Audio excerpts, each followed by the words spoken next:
നമുക്കിന്ന് വെറൈറ്റി ആയിട്ടുള്ള ഒരു മസാല ഉണ്ടാക്കി മത്തി പൊരിച്ചെടുത്താലോ? അപ്പൊ കൂടുതൽ വൈകിപ്പിക്കാതെ നമുക്ക് വീഡിയോയിലേക്ക് പോവാം. അതിനു മുൻപായി എല്ലാവർക്കും സ്പൈസ് അപ്പ് കിച്ചന്റെ പുതിയൊരു വീഡിയോയിലേക്ക് സ്വാഗതം. അപ്പൊ നമുക്ക് ഇതിനാവശ്യമായിട്ടുള്ള സ്പെഷ്യൽ മസാല തയ്യാറാക്കാം. അതിനായിട്ട് ഞാൻ ആദ്യം ഒരു മിക്സിയുടെ ജാറിലേക്ക് ചെറിയുള്ളി അരിഞ്ഞത് ഇട്ട് കൊടുക്കുന്നുണ്ട്. ഞാനിവിടെ 5 ചെറിയുള്ളി എടുത്തിട്ടുണ്ട്.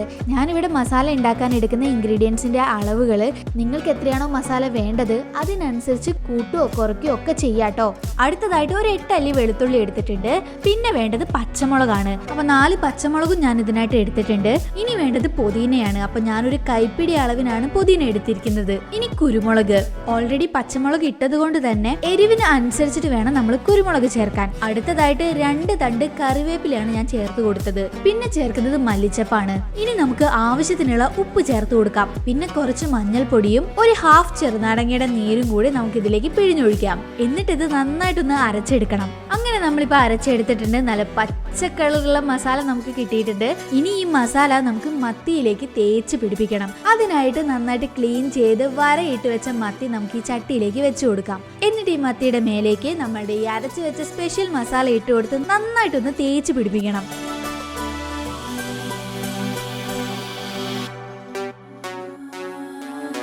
മത്തിയുടെ ഉള്ളിലേക്കൊക്കെ മസാല നന്നായിട്ട് തേച്ച് പിടിപ്പിക്കണം കേട്ടോ.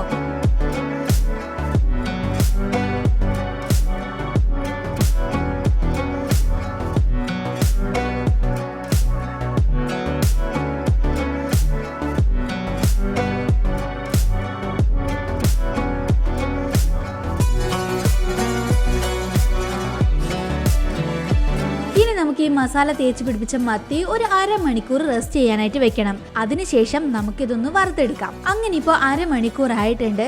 ഞാൻ ഇവിടെ സ്റ്റൗവിലേക്ക് ഒരു പാൻ വെച്ച് കൊടുത്തിട്ടുണ്ട്. അതിലേക്ക് വെളിച്ചെണ്ണയാണ് ഒഴിച്ചു കൊടുക്കുന്നത്. പിന്നെ ഒരു കാര്യം പറയാൻ വിട്ടുപോയി, നമ്മൾ മസാല അരച്ചെടുക്കുന്ന സമയത്ത് വേണമെങ്കിൽ കുറച്ച് വെളിച്ചെണ്ണ നമുക്ക് അതിലേക്കും ചേർത്ത് കൊടുക്കാവുന്നതാണ് കേട്ടോ. അങ്ങനെ ചേർത്ത് കൊടുത്താൽ മസാല നന്നായിട്ട് സ്മൂത്ത് ആയിട്ട് കിട്ടും. അങ്ങനെ ഇപ്പൊ ചൂടുള്ള വെളിച്ചെണ്ണയിലേക്ക് നമ്മൾ മാരിനേറ്റ് ചെയ്ത് വെച്ച മത്തി ഇട്ട് കൊടുത്തിട്ടുണ്ട്. മത്തി ഫ്രൈയിങ് പാനിലേക്ക് ഇട്ട് കൊടുത്ത സമയത്ത് തന്നെ ഒന്ന് ജസ്റ്റ് ഒന്ന് ഇങ്ങനെ തവി വെച്ച് ഇളക്കി കൊടുക്കണം. അല്ലെങ്കിൽ പെട്ടെന്ന് അടി പിടിച്ചു പോകും. പിന്നെ ഈ ഒരു മസാല നിങ്ങൾക്ക് ഏത് മീൻ വെച്ചും ട്രൈ ചെയ്യാവുന്നതാണ് കേട്ടോ. അങ്ങനെ ചെറിയ തീയിലിട്ട് നമ്മളുടെ മത്തി നന്നായിട്ട് ഒരു സൈഡ് പൊരിച്ചെടുത്തിട്ടുണ്ട്. അത് നമുക്ക് മറിച്ചിട്ട് കൊടുക്കാം.